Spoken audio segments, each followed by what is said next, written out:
Will there be talks, and why haven't there been talks about resolving the conflict in Ukraine, peace talks? Они были, они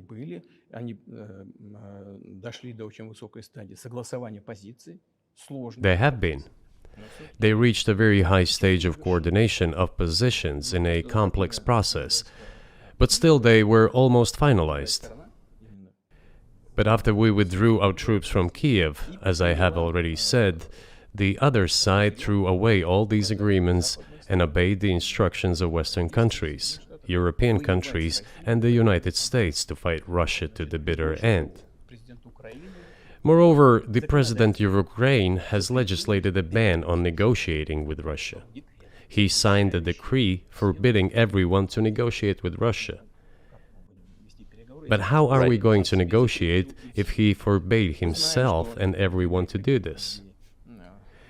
We know that he is putting forward some ideas about this settlement, but in order to agree on something, we need to have a dialogue. Is that not right? Well, but you wouldn't be speaking to the Ukrainian president, you'd be speaking to the American president. When was the last time you spoke to Joe Biden? I cannot remember when I talked to him. I do not remember. We can look it up. You don't remember? No. Why? Do I have to remember everything? I have my own things to do. We have domestic political affairs. Well, he's funding the war that you're fighting, so I would think that would be memorable. Well, yes, he funds, but I talked to him before the special military operation, of course. And I said to him then, by the way, I will not go into details, I never do, but I said to him then, I believe that you are making a huge mistake of historic proportions by supporting everything that is happening there, in Ukraine, by pushing Russia away. I told him repeatedly, by the way. I think that would be correct if I stop here. What did he say? Ask him, please. It is easier for you. You are a citizen of the United States. Go and ask him. It is not appropriate for me to comment on our conversation. But you haven't spoken to him since before February of 2022?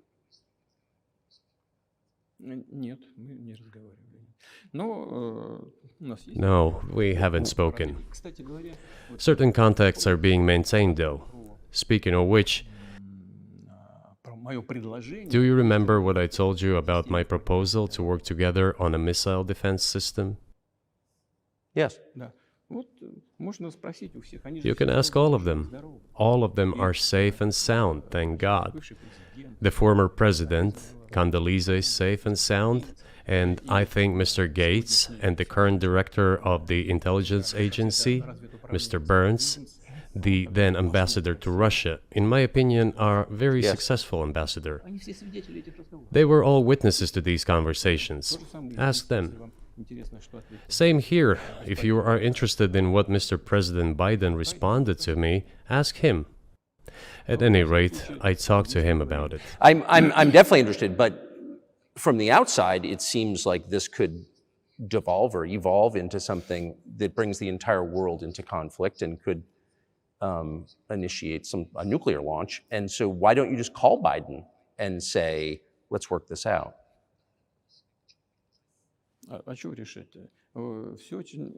What's there to work out? It's very simple. I repeat. We have contacts through various agencies. I will tell you what we are saying on this matter and what we are conveying to the US leadership. If you really want to stop fighting, you need to stop supplying weapons. It will be over within a few weeks. That's it. And then we can agree on some terms. Before you do that, stop. What's easier? Why would I call him? What should I talk to him about? Or beg him for what? And what messages do you get back? You're going to deliver such and such weapons to Ukraine? Oh, I'm afraid, please don't. What is there to talk about? Do you think NATO is worried about this becoming a global war or a nuclear conflict? At least that's what they're talking about. And they're trying to intimidate their own population with an imaginary Russian threat. This is an obvious fact. And thinking people, not Philistines, but thinking people, analysts, those who are engaged in real politics, just smart people, understand perfectly well that this is a fake. They're trying to fuel the Russian threat. The threat I think you're referring to is a Russian invasion of Poland, Latvia, expansionist behavior. Can you imagine a scenario where you sent Russian troops to Poland? Только в одном случае, если со стороны... Only in one case, if Poland attacks Russia. Why? Because we have no interest in Poland, Latvia, or anywhere else. Why would we do that? We simply don't have any interest. It's just threat-mongering. Well, the argument, I know you know this, is that, well, he invaded Ukraine, he has territorial aims across the continent, and you're saying unequivocally you don't.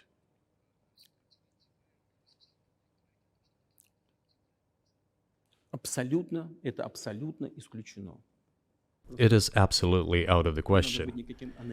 You just don't have to be any kind of analyst. It goes against common sense to get involved in some kind of a global war. Глобальная война поставить на грань. And a global war will bring all humanity to the brink of destruction. It's obvious. Вот. И есть, конечно, средства. There are certainly means of deterrence. They have been scaring everyone with us all along. Tomorrow Russia will use tactical nuclear weapons. Tomorrow Russia will use that. No, the day after tomorrow. So what? Выбить из налогоплательщиков In order to extort additional money from US taxpayers and European taxpayers in the confrontation with Russia in the Ukrainian theater of war. The goal is to weaken Russia as much as possible. One of our senior United States senators from the state of New York, Chuck Schumer, said yesterday, I believe, that we have to continue to fund the Ukrainian effort or U.S. soldiers, citizens could wind up fighting there. How do you assess that?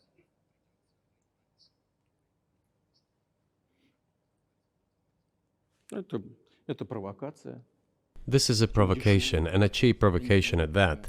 Американские солдаты должны воевать. I do not understand why American soldiers should fight in Ukraine. There are mercenaries from the United States there. The bigger number of mercenaries comes from Poland, with mercenaries from the United States in second place and mercenaries from Georgia in third place. Безусловно. Well, if somebody has the desire to send regular troops, that would certainly bring humanity to the brink of very serious global conflict. This is obvious. Do the United States need this? What for? Национальной территории. У вас нечем заниматься. Thousands of miles away from your national territory. На границе полно. Проблемы Don't you have anything better to do? с государством. You have issues on the border, issues with migration, issues with the national debt, more than $33 trillion. You have nothing better to do, so you should fight in Ukraine?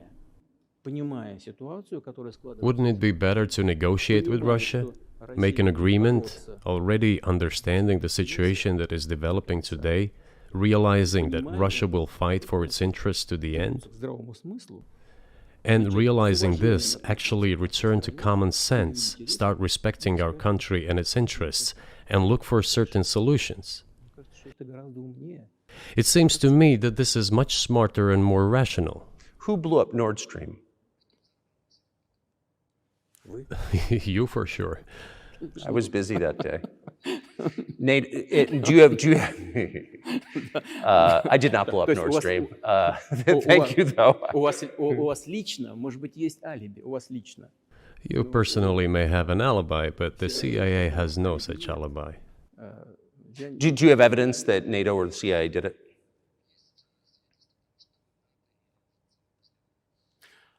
Вы знаете, я не You know, I won't get into details, but people always say in such cases, look for someone who is interested. But in this case, we should not only look for someone who is interested, but also for someone who has capabilities. Because there may be many people interested, but not all of them are capable of sinking to the bottom of the Baltic Sea and carrying out this explosion. These two components should be connected. Who is interested and who is capable of doing it? But I'm confused. I mean, that's the biggest act of industrial terrorism ever, and it's the largest emission of CO2 in history. Okay, so if you had evidence, and presumably given your security services, your intel services, you would, that NATO, the US, CIA, the West, did this, why wouldn't you present it and win a propaganda victory?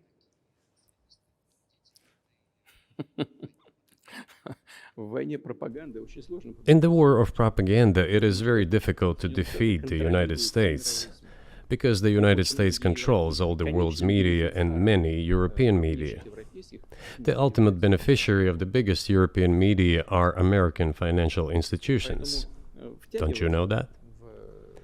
So it is possible to get involved in this work, but it is cost prohibitive, so to speak. We can simply shine the spotlight on our sources of information, and we will not achieve results.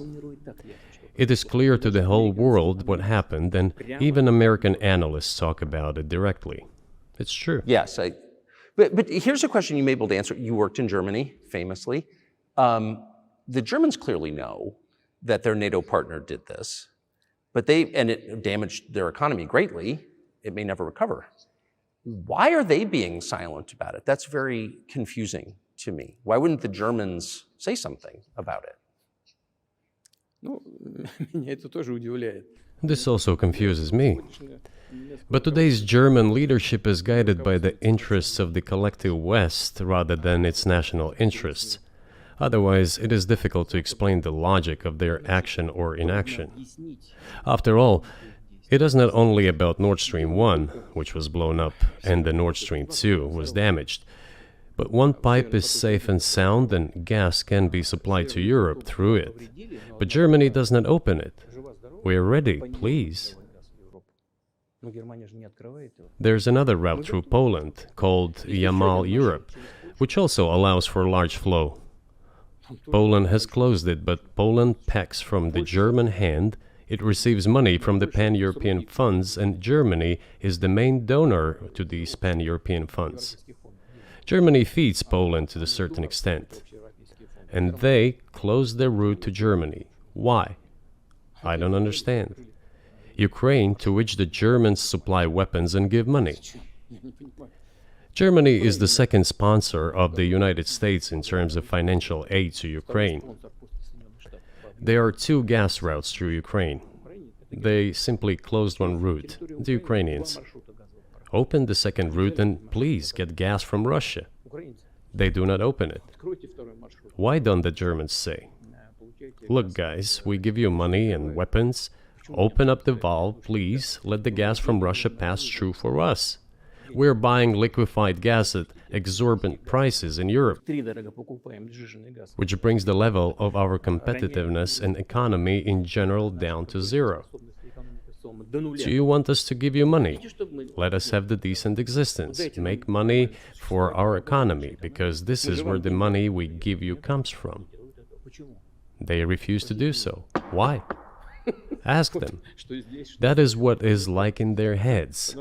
Those are highly incompetent people. Well, maybe the world is breaking into two hemispheres, one with cheap energy, the other without. And I want to ask you that. If we're now a multipolar world, obviously we are, can you describe the blocks of alliances? Who is in each side, do you think? Listen, you have said that the world is breaking into two hemispheres. A human brain is divided into two hemispheres. One is responsible for one type of activities, the other one is more about creativity and so on. But it is still one and the same head. The world should be a single whole. Security should be shared rather than meant for the golden billion. That is the only scenario where the world could be stable, sustainable, and predictable. Until then, while the head is split in two parts, it is an illness, a serious adverse condition. It is a period of severe disease that the world is going through now. But I think that, thanks to honest journalism, this work is akin to work of the doctors. This could somehow be remedied. Well, let's just give one example, the US dollar. which has kind of united the world in a lot of ways, maybe not to your advantage, but certainly to ours.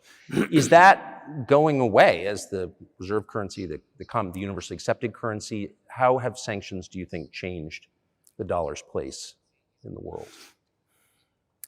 Вы знаете, это одна из грубейших You know, стратегических to use the dollar as a tool of foreign policy struggle is one of the biggest strategic mistakes made by the US political leadership. доллар. Это основа основ могущества США. The dollar is the cornerstone of the United States power. Печатать долларов, они I think everyone understands very well that no matter how many dollars are printed, they are quickly dispersed all over the world. по-моему, 3%, примерно 3-4, что ли. Вот, приемлемо для США абсолютно. Inflation in the United States is minimal. It's about 3 or 3.4%, which is, I think, totally acceptable for the US. But they won't stop printing. Это What does the debt of $33 trillion tell us about? It is about the emission. Как только политическое руководство приняло решение использовать доллар в качестве инструмента политической борьбы, Nevertheless, it is the main weapon used by the United States to preserve its power across the world. поэтому американцы As soon as the political leadership decided to use the US dollar as a tool of political struggle, a blow was dealt to this American power. и огромные. I would not like to use any strong language, but it is a stupid thing to do Даже and a grave mistake. сокращают запасы доллара сейчас. Все смотрят на то, что происходит, и начинают искать возможности. Look at what is going on in the world. Но если в нашем Even the United States allies are now downsizing their dollar reserves. Seeing this, everyone starts looking for ways to protect themselves. But the fact that the United States applies restrictive measures to certain countries, such as placing restrictions on transactions, freezing assets, etc., causes grave concern and sends a signal to the whole world. в России мы What did we have here? Until 2022, about 80% of Russian foreign trade transactions were made in US dollars and euros. в наших расчетах с третьими странами. Значит, US dollars accounted for approximately 50% of our transactions with third countries, while currently it is down to 13%. It wasn't us who banned the use of the US dollar. США приняли решение ограничить наши расчеты в долларах. We had no such intention. Полная дурь. It was decision of the United States to restrict our transactions in US dollars. I think it is complete foolishness from the point of view of the interests of the United States itself and its taxpayers, as it damages the US economy, undermines the power of the United States across the world. By the way, our transactions in yuan accounted for about 3%. Сейчас 34% Today, 34% of our transactions are made in rubles and about as much, столько же 30. a little over 34% in yuan. Зачем Соединенные Штаты это сделали? Why did the United States do this? My only guess is self-conceit. Думали, наверное, что They всё probably thought it would lead to full collapse, but nothing collapsed. Moreover, other countries, including oil producers, are thinking of and already accepting payments for oil in yuan.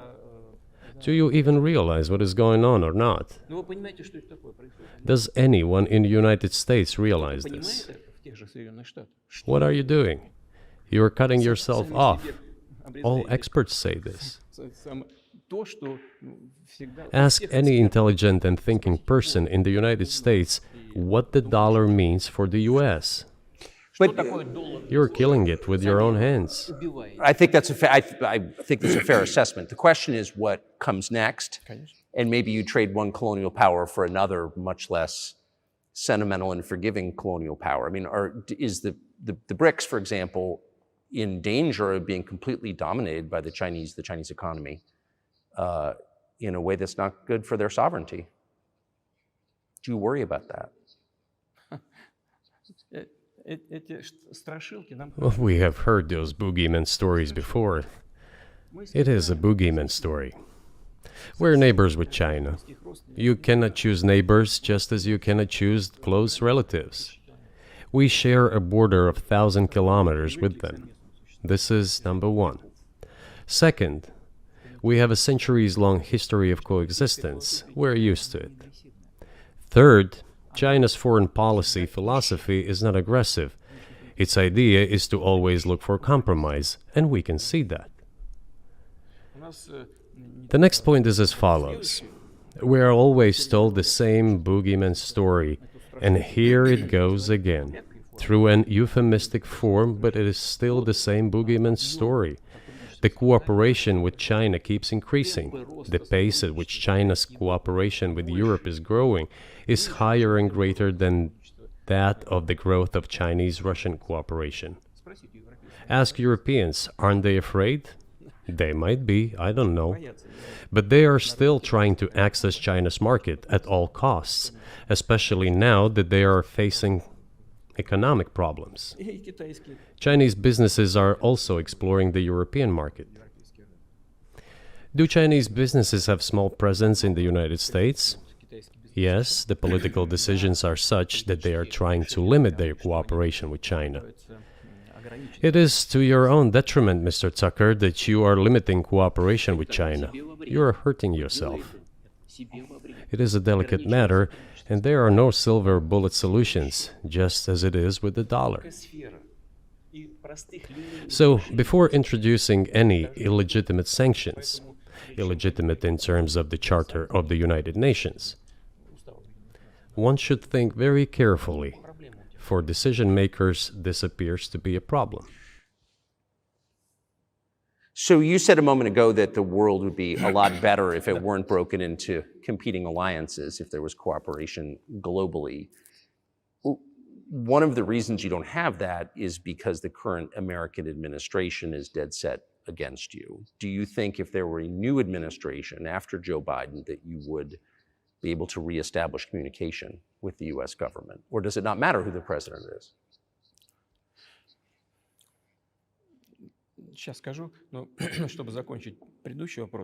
I will tell you, but let me finish the previous thought.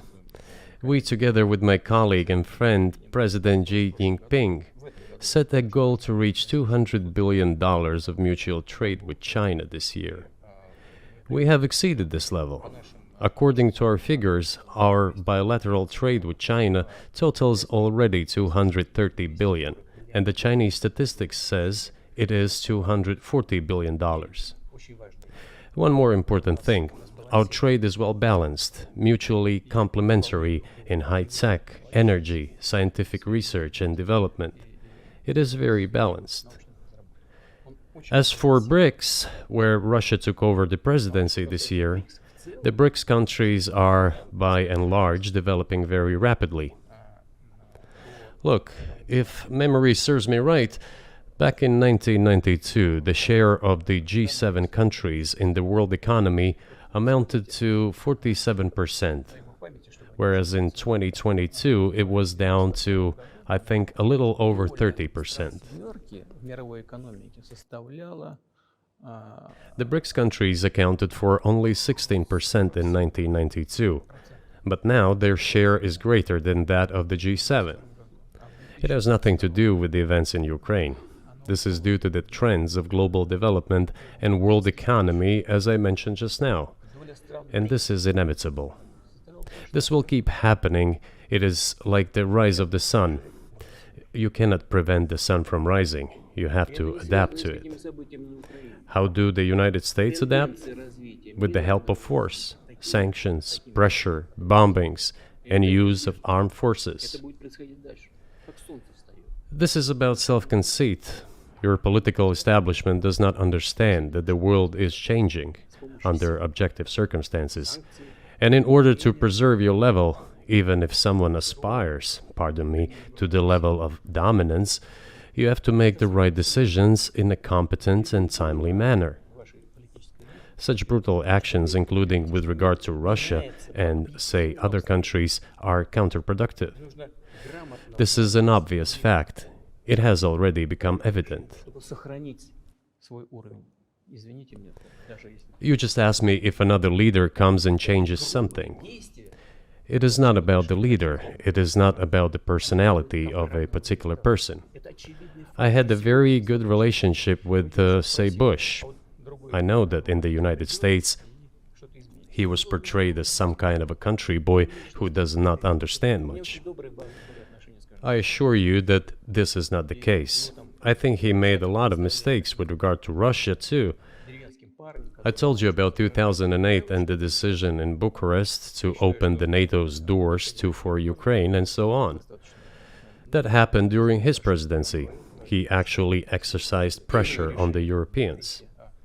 But in general, on a personal human level, I had a very good relationship with him. He was no worse than any other American or Russian or European politician. I assure you, he understood what he was doing as well as others. I had such personal relationship with Trump as well.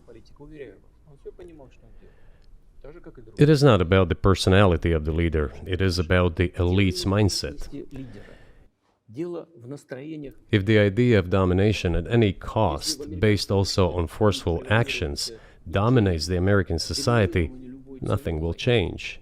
It will only get worse.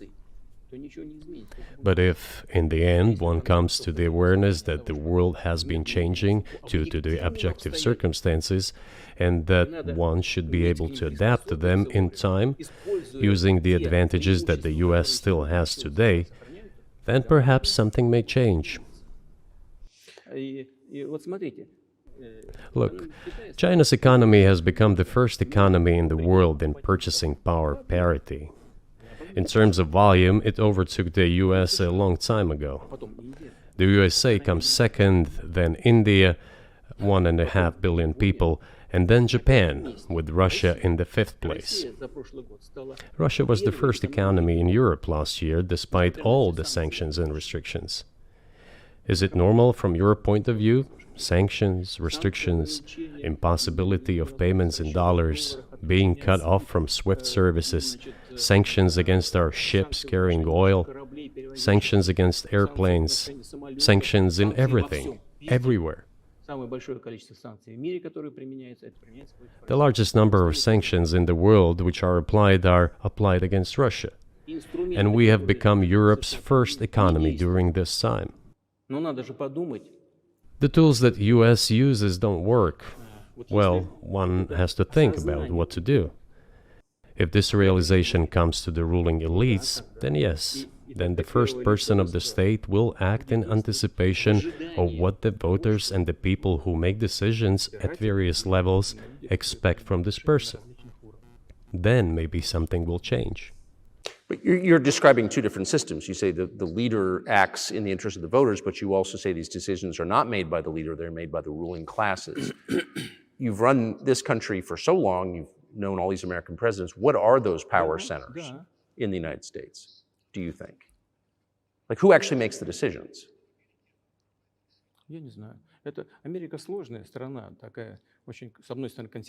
I don't know. America is a complex country, conservative on one hand, rapidly changing on the other. It's not easy for us to sort it all out. Who makes decisions in the elections? Is it possible to understand this when each state has its own legislation? Each state regulates itself? Someone can be excluded from elections at the state level. It is a two-stage electoral system. It is very difficult for us to understand it. Certainly, there are two parties that are dominant, the Republicans and the Democrats, and within this party system, the centers that make decisions, that prepare decisions. Then, look, why, in my opinion, after the collapse of the Soviet Union, such an erroneous, crude, completely unjustified policy of pressure was pursued against Russia? After all, this is a policy of pressure. NATO expansion, support for the separatists in Caucasus, creation of a missile defense system. These are all elements of pressure. Pressure, pressure, pressure. Then, dragging Ukraine into NATO is all about pressure, pressure, pressure. Why? I think, among other things, because excessive production capacities were created. During the confrontation with the Soviet Union, there were many centers created and specialists on the Soviet Union who could not do anything else. They convinced the political leadership that it is necessary to continue chiseling Russia, to try to break it up, to create on this territory several quasi-state entities, and to subdue them in a divided form, to use their combined potential for the future struggle with China. This is a mistake, including the excessive potential of those who worked for the confrontation with the Soviet Union. It is necessary to get rid of this. There should be new, fresh forces, people who look into the future and understand what is happening in the world. Look at how Indonesia is developing. 600 million people. Where can we get away from that? Nowhere. We just have to assume that Indonesia will enter, it is already in, the club of the world's leading economies, no matter who likes it or dislikes it. Yes, we understand and are aware that in the United States, despite all the economic problems, the situation is still normal, with the economy growing decently. The GDP is growing by 2.5%, if I'm not mistaken. But if we want to ensure the future, then we need to change our approach to what is changing. As I already said, the world would nevertheless change, regardless of how the developments in Ukraine end. The world is changing. In the United States themselves, experts are writing that the United States are nonetheless gradually changing their position in the world. It is your experts who write that. I just read them. The only question is how this would happen, painfully and quickly, or gently and gradually.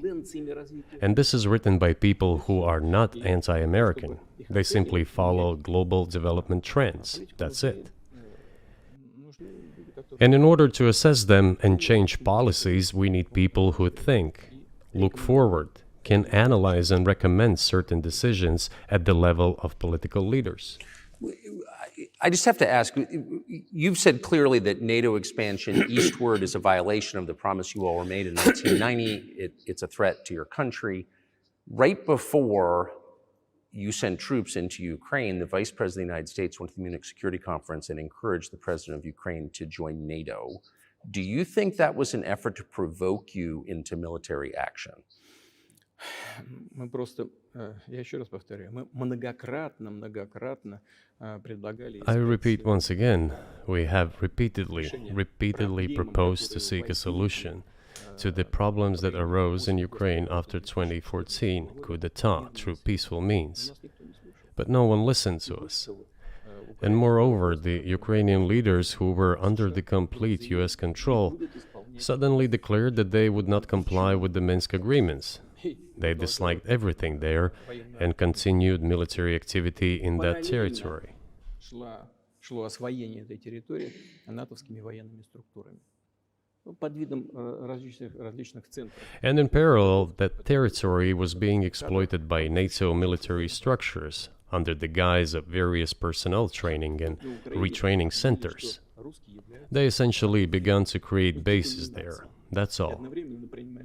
Ukraine announced that the Russians were a non-titular nationality, while passing the laws that limit the rights of non-titular nationalities in Ukraine.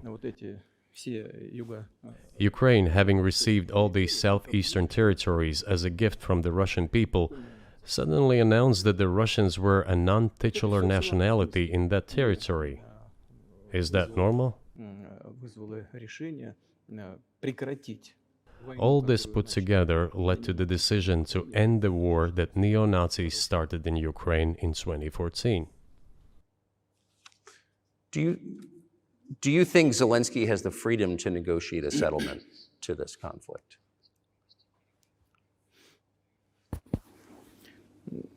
I don't know the details. Of course, it's difficult for me to judge. But I believe he has, in any case, he used to have. His father fought against the fascists, Nazis, during World War II. I once talked to him about this. I said, Volodya, what are you doing? Why are you supporting neo-Nazis in Ukraine today, while your father fought against fascism? He was a front-line soldier. I will not tell you what he answered. This is a separate topic, and I think it's incorrect for me to do so. But as to the freedom of choice, why not? he came to power on the expectations of Ukrainian people that he would lead Ukraine to peace. He talked about this. It was thanks to this that he won the elections overwhelmingly. But then, when he came to power, in my opinion, he realized two things. Firstly, it is better not to clash with neo-Nazis and nationalists, because they are aggressive and very active. You can expect anything from them. And secondly, the US-led West supports them and will always support those who antagonize with Russia. It is beneficial and safe. So he took the relevant position despite promising his people to end the war in Ukraine. He deceived his voters. But do you think at this point, as of February 2024, he has the latitude, the freedom to speak with you or your government directly about putting an end to this, which clearly isn't helping his country or the world? Can he do that, do you think? Ну, а почему нет? Он же Why считается not? главой государства. He considers himself head of state. He won the elections. Although we believe in Russia that the coup d'etat is the primary source of power for everything that happened after 2014. And in this sense, even today, government is flawed. But he considers himself the president, and he is recognized by the United States, all of Europe, and practically the rest of the world in such a capacity. Why not? He can. We negotiated with Ukraine in Istanbul. We agreed. He was aware of this. Moreover, the negotiation group leader, Mr. Arahamiya is his last name, I believe still heads the faction of the ruling party, the party of the president in the Rada. He still heads the presidential faction in the Rada, the country's parliament. He still sits there. He even put his preliminary signature on the document I am telling you about. But then he publicly stated to the whole world, we were ready to sign this document, but Mr. Johnson, then the Prime Minister of Great Britain, came and dissuaded us from doing this, saying it was better to fight Russia. They would give everything needed for us to return what was lost during the clashes with Russia. And we agreed with this proposal. Look, his statement has been published. He said it publicly. Can they return to this or not? The question is, do they want it or not? Further on, President of Ukraine issued a decree prohibiting negotiations with us. Let him cancel that decree, and that's it. We have never refused negotiations, indeed. We hear all the time, is Russia ready? Yes, we have not refused. It was them who publicly refused. Well, let him cancel his decree and enter into negotiations. We have never refused. And the fact that they obeyed the demand or persuasion of Mr. Johnson, the former Prime Minister of Great Britain, seems ridiculous and very sad to me. Because, as Mr. Arahamiya put it, we could have stopped those hostilities with war a year and a half ago already. But the British persuaded us and we refused this. Where is Mr. Johnson now? And the war continues. That's a good question. Where do you think he is and why did he do that?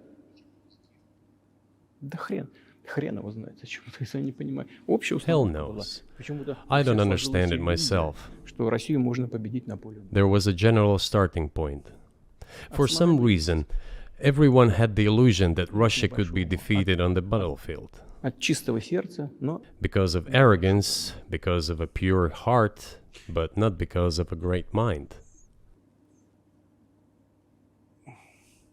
You've described the connection between Russia and Ukraine. You've described Russia itself a couple of times as orthodox. That's central to your understanding of Russia. You've said you're orthodox. What does that mean for you? You're a Christian leader by your own description. So what effect does that have on you?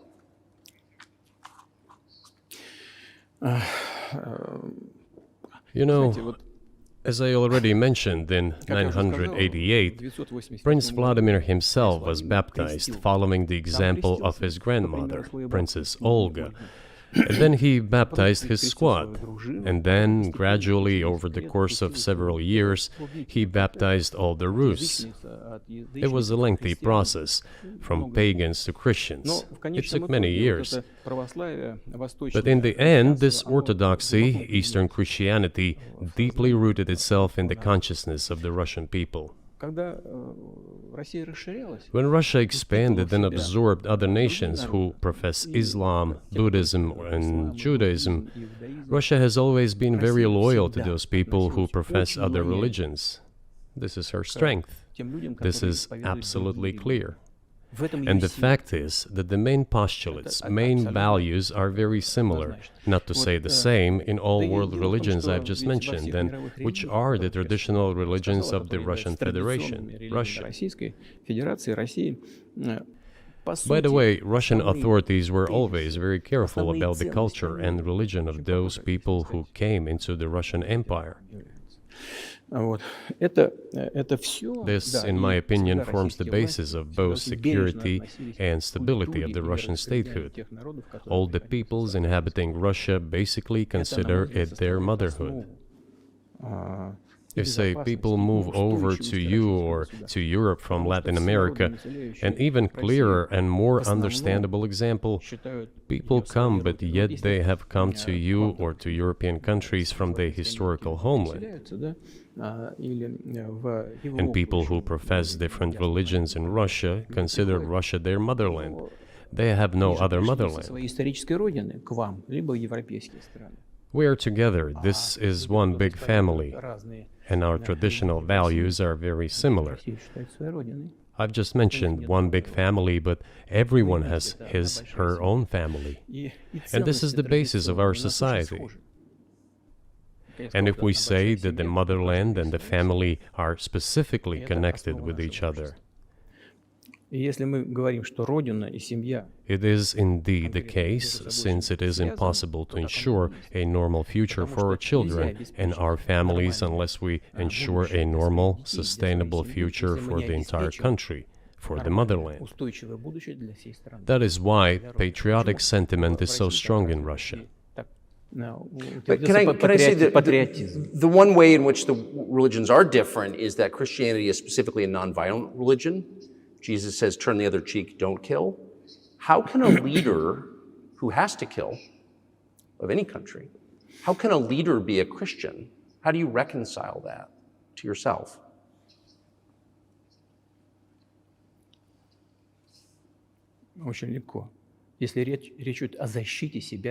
It is very easy when it comes to protecting oneself and one's family, one's homeland. We won't attack anyone. When did the developments in Ukraine start? Since the coup d'etat and the hostilities in Donbass began, that's when they started. And we're protecting our people, ourselves, our homeland, and our future. As for religion in general, you know, it's not about external manifestations. It's not about going to church every day or banging your head on the floor. It is in the heart. And our culture is so human-oriented. Dostoevsky, who was very well known in the West and the genius of Russian culture, Russian literature, spoke a lot about this, about the Russian soul.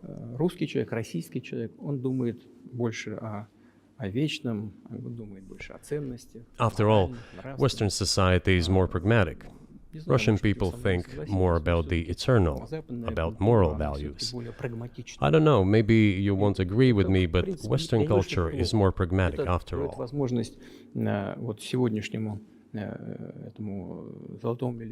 I'm not saying this is bad. It makes it possible for today's golden billion to achieve good success in production, even in science and so on. There's nothing wrong with that. I'm just saying that we kind of look the same, but our minds are So do you see the supernatural at work as you look out across what's happening in the world now? Do you see God at work? Do you ever think to yourself, these are forces that are not human? Да нет, я, честно говоря, так не думаю. Я думаю о том, что No, to be honest, I don't мировое think сообщество so. развивается вот по своим внутренним My законам. opinion is that the development of the world community is in accordance with the inherent laws, and those laws are what they are. Так было всегда в истории человечества.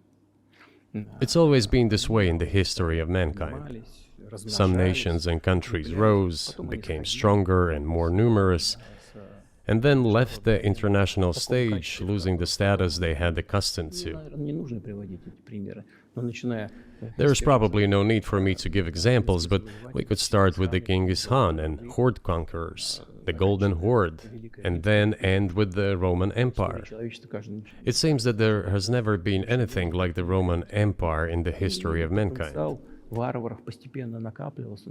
Nevertheless, the potential of the barbarians gradually grew, as did their population. In general, the barbarians were getting stronger and begun to develop economically, as we would say today. Экономически они стали укрепляться.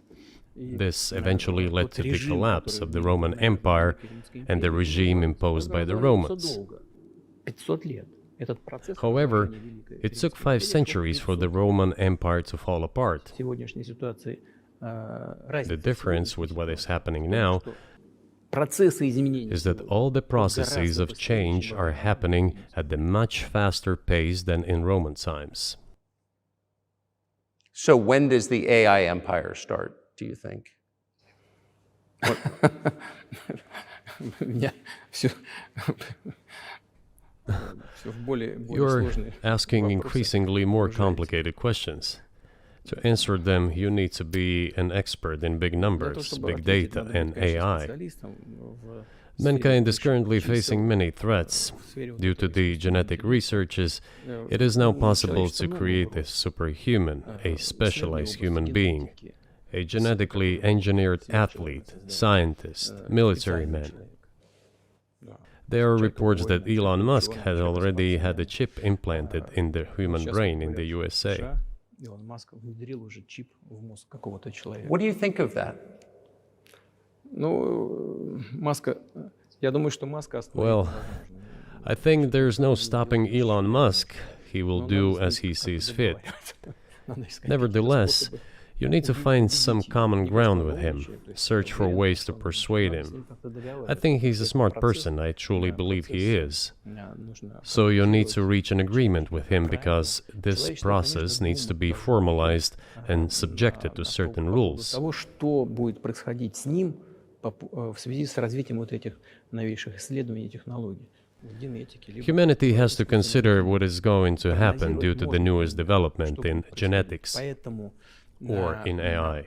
вот One тогда, can make an когда approximate человечество prediction of what will почувствовало happen. угрозу своему существованию от ядерного оружия, все начали обладатели ядерного Once оружия начали mankind между собой felt an договариваться. existential Потому threat что coming понимали, from что nuclear их weapons, неаккуратное применение all может nuclear привести nations began to к come to полному terms with уничтожению. one another since Когда they realized наступит the понимание того, negligent что use of nuclear на weaponry could беспредельное, drive бесконтрольное humanity to развитие extinction. искусственного интеллекта, либо генетики, либо еще каких-то современных направлений, остановить которые невозможно. It is Всё равно impossible это to исследование stop будет, research так in же, как genetics невозможно было or остановить AI что today, такое эпоха, just as it was человечество impossible to невозможно stop the use of gunpowder исследовать back in the в той или day. другой области. Эти исследования все равно будут. Но когда человечество почувствует угрозу для себя, But as soon as we человечество realize that the threat comes from unbridled and uncontrolled development of AI, or genetics, or any other field, the time will come to reach an international agreement on how to regulate these things.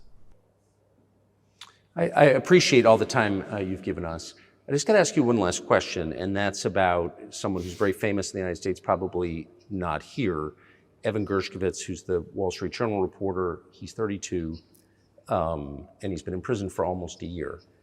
This is a huge story in the United States, and I just want to ask you directly, without getting into the details of it or your version of what happened, if as a sign of your decency, you would be willing to release him to us and we'll bring him back to the United States.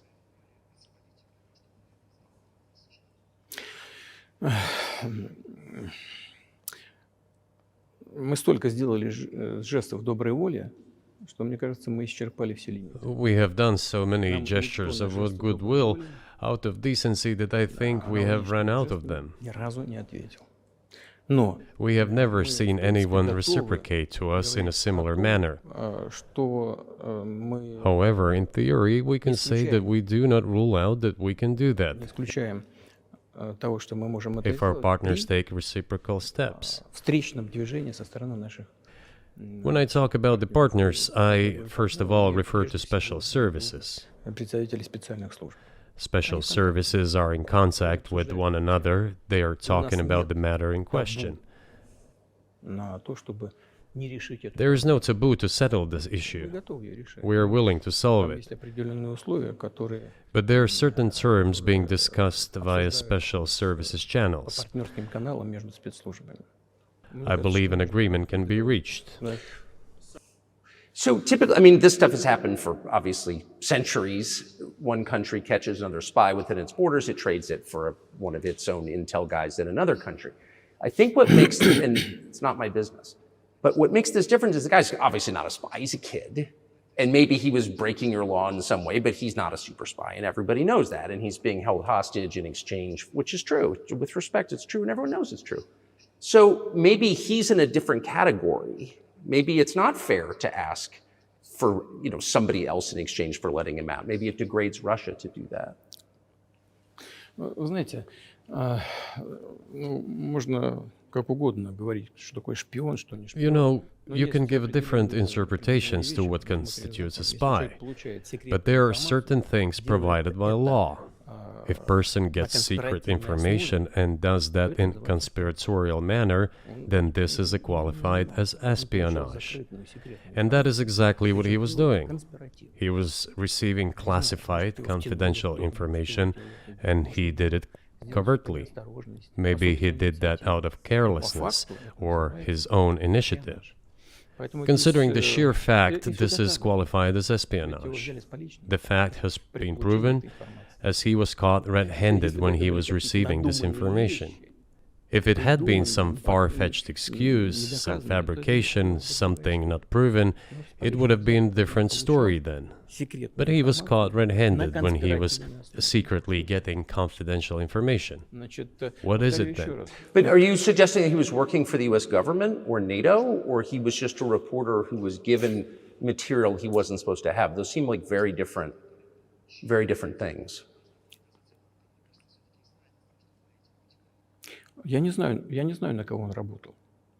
Но повторяю еще раз. I don't know who he was working for, but I would like to reiterate that getting classified information in secret is called espionage, and he was working for the US Special Services, some other agencies.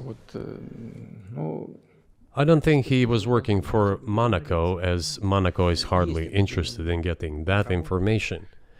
It is up to special services to come to an agreement. Some groundwork has been laid. There are people who, in our view, are not connected with special services. Let me tell you a story about a person serving a sentence in an allied country of the US. That person, due to patriotic sentiments, eliminated a bandit in one of the European capitals. During the events in the Caucasus, do you know what he was doing? I don't want to say that, but I will do it anyway. He was laying our soldiers, taken prisoner, on the road and then drove his car over their heads. What kind of person is that? Can he even be called human? But there was a patriot who eliminated him in one of the European capitals. Whether he did it of his own volition or not, that is a different question. Yeah, but Evan Gershkovich didn't do that. I mean, that's a completely different. I mean, this is a 32-year-old newspaper reporter. He committed something different. He's not just a journalist. I reiterate, he's a journalist who was secretly getting confidential information. Yes, it is different, but still, I'm talking about other people who are essentially controlled by the US authorities, wherever they are serving a sentence. There is an ongoing dialogue between the special services. This has to be resolved in a calm, responsible, and professional manner. They're keeping in touch, so let them do their work. Тот человек, о котором вы сказали, господин, I do not rule out that the person you refer to, Mr. Gershkovits, may return to his motherland. в тюрьме в России.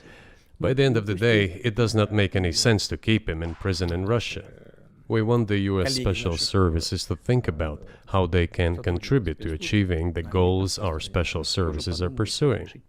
Те проблемы, We are ready to talk. перед нашими Moreover, the talks are underway. And there have been many successful examples of these talks crowned with success. договаривались. Probably this is going to be crowned with success as well, Но только надо договариваться. but we have to come to an agreement. I hope you let him out. Mr. President, thank you. Мне тоже хотелось. I also want him to return to his homeland at last. I'm absolutely sincere, but let me say once again, the dialogue continues. The more public we render things of this nature, the more difficult it becomes to resolve them. Everything has to be done in calm manner. I wonder if that's true Закрытом with the war, though, also. I mean, I guess I want to ask one more question, which is, and maybe you don't want to say so for strategic reasons, but are you worried that what's happening in Ukraine could lead to something much larger and much more horrible? And how motivated are you just to call the US government and say, let's come to terms?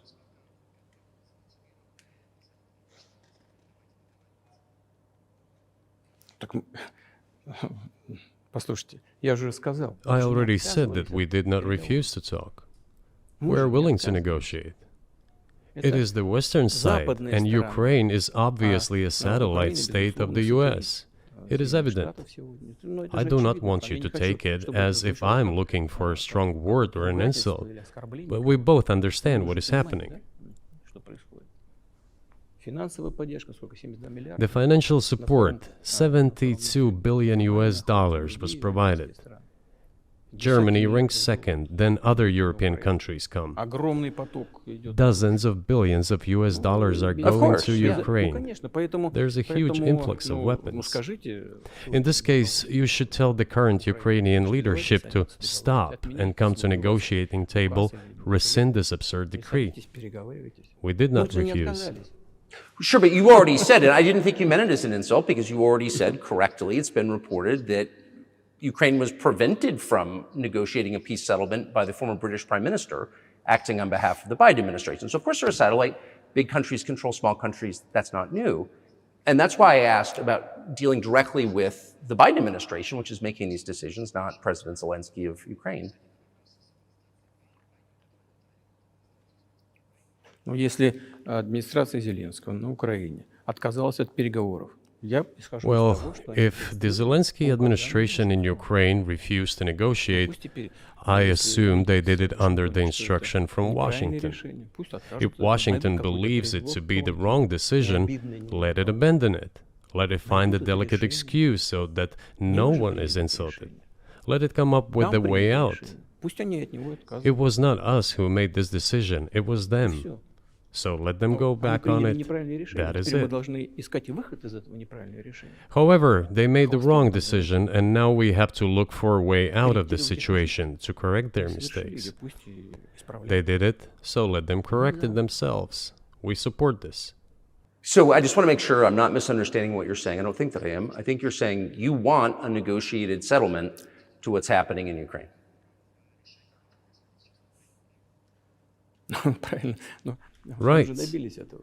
And we made it. We prepared a huge document in Istanbul that was initialed by the head of the Ukrainian delegation. He affixed his signature to some of the provisions, not to all of it. He put his signature and then he himself said, we were ready to sign it and the war would have been over long ago, 18 months ago. However, Prime Minister Johnson came, talked us out of it, and we missed that chance. Well, you missed it, you made a mistake. Let them get back to that, that is all. Why do we have to bother ourselves and correct somebody else's mistakes? I know one can say it is our mistake. It was us who intensified the situation and decided to put an end to the war that started in 2014 in Donbass, as I have already said, by means of weapons. Let me get back to further in history. I already told you this.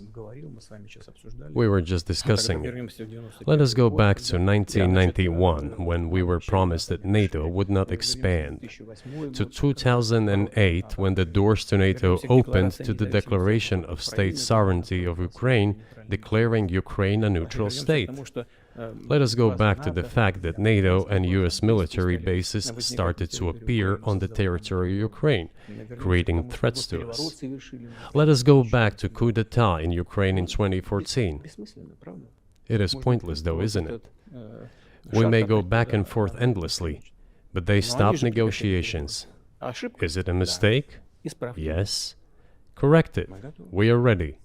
What else is needed? Do you think it's too humiliating at this point for NATO to accept Russian control of what was 2 years ago Ukrainian territory? Я же сказал. I said let them think how to do it with dignity. There are options if there is a will. Варианты есть. Но если желание. Up until now, there has been the uproar and screaming about inflicting a strategic defeat on Russia on the battlefield. Стратегического поражения России, поражения на. Now they are apparently coming to realize that it is difficult to achieve, if possible at all. In my opinion, it is impossible by definition. It is never going to happen. It seems to me that now, those who are in power in the West have come to realize this as well. If so, if the realization has set in, they have to think what to do next. We are ready for this dialogue. Would you be willing to say, congratulations, NATO, you won, and just keep the situation where it is now? Ну, вы знаете, это предмет переговоров. You know, it is a subject matter for the negotiations. No one is willing to conduct, or, to put it more accurately, Точнее сказать, хотят. they are willing but do not know how to do it. Я не только вижу, I know they want я to. знаю, что. It is not just I see it, but I know they do want it. But they are struggling to understand how to do it. They have driven the situation to the point where we are at. It is not us who have done that. It is our partners, opponents who have done that. Well, now let them think how to reverse the situation. We're not against it. It would be funny if it were not so sad. Да, было бы смешно, если бы не было так грустно. This endless mobilization in Ukraine, the hysteria, the domestic problems, sooner or later it will result in agreement. Истерика там, внутренние проблемы. You know, this probably sounds strange given the current situation, Все равно мы договоримся. И but the relations between the two peoples will be может, даже rebuilt странно в anyway. сегодняшней ситуации прозвучит. It will take a lot of time, but they will heal. Между народами восстановится. Потребуется много времени. I'll give you very unusual examples. Совсем приведу вам необычный пример. There is a combat encounter on the battlefield. Here's a specific example. Ukrainian soldiers got encircled. This is an example from real life. Украинская Our soldiers were shouting to them, "There is no chance. Surrender yourselves. Come out and you will be alive." Наши солдаты им кричат. Suddenly, the Ukrainian soldiers were screaming from there in Russian, perfect Russian, saying, Вдруг оттуда "Russians, do not surrender." на хорошем русском And all of them и perished. не сдаются. They still identified themselves as Russian. Они до сих пор русскими себя ощущают. В этом смысле то, что What is happening is, to a certain extent, an element of a civil war.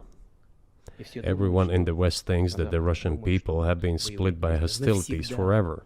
растащили No, одну they часть. will be reunited.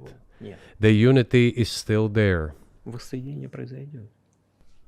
Оно никуда и не делось. Why are the Ukrainian authorities dismantling the Ukrainian Orthodox Church? Растаскивают русскую православную церковь. because it brings together not only the territory, it brings together our souls. No one will be able to separate the soul.